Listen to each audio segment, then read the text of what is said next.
northern tip of Okinawa Island, Cape Hedo, you can stand on the rocky ledge and watch the two oceans collide, the currents swirling and churning in teal and sapphire. Often, the shorthand I use to describe Okinawa to Americans is the Hawaii of Japan. This is because the chain of islands is far away, geographically, culturally, historically, from the rest of the country. Because the islands were an independent kingdom taken over in the 1800s, a monarchy deposed. Because the place is achingly beautiful, home to the turquoise and white beaches of postcards. Because that beauty has turned the islands into a tourist mecca, its indigenous culture reduced and wielded for profit. Because in recent years, the indigenous culture and language have resurged, with local people working to revive what the government tried to erase. And because Okinawa has been made to house, depending on whom you ask, too many or too few U.S. military bases. Okinawa hosts more U.S. military bases than anywhere else in Japan, the country that hosts more U.S. service members than anywhere else in the world.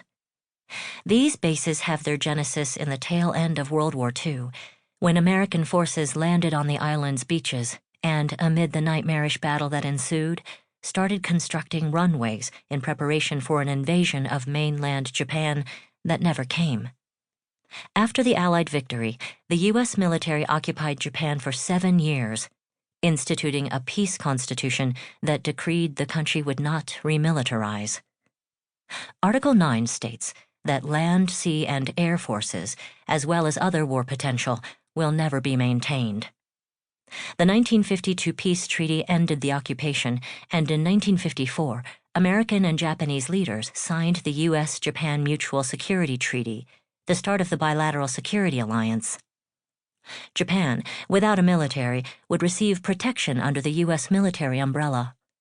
In return, Japan would host U.S. bases. Today, Tokyo pays billions of dollars of the annual costs of U.S. military bases in Japan, to the point where the United States covers little more than troops' salaries. While most countries receive money from the United States to host bases, Japan and other affluent but once occupied nations with a tradition of bearing American burdens, as scholar Kent Calder puts it, pay the United States. These nations include Germany and South Korea, with Japan consistently paying the most. Tokyo's so-called sympathy payments are a great financial incentive for the United States to maintain bases in Japan, even if some have suggested otherwise. Presidential candidate and later President Donald Trump has repeatedly called on Japan to pay more for U.S. military bases. American bases in Japan became concentrated in Okinawa because the 1952 peace treaty restored only the mainland's sovereignty.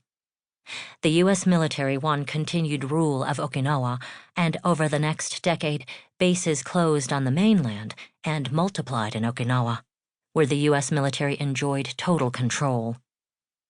During the Cold War, as the United States built up its network of overseas bases, American soldiers seized Okinawans' land by bulldozer and bayonet, displacing thousands of people to construct sprawling military facilities. Okinawa reverted to Japanese control in 1972. But in what many consider a great injustice, the mainland didn't take back its share of bases.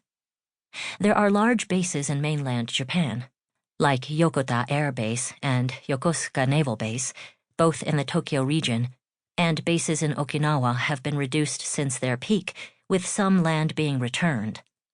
But 70% of all bases in the country are still crowded in tiny Okinawa, mostly on the main island. They add about 50,000 American military personnel, civilian contractors, and family members to the island's population of 1.4 million. All 4 branches of service, the Marine Corps, Army, Navy, and Air Force, have a presence in Okinawa, with the Marines making up the majority. The highest concentration of Marine Corps units in the Indo-Asia-Pacific region is on Okinawa.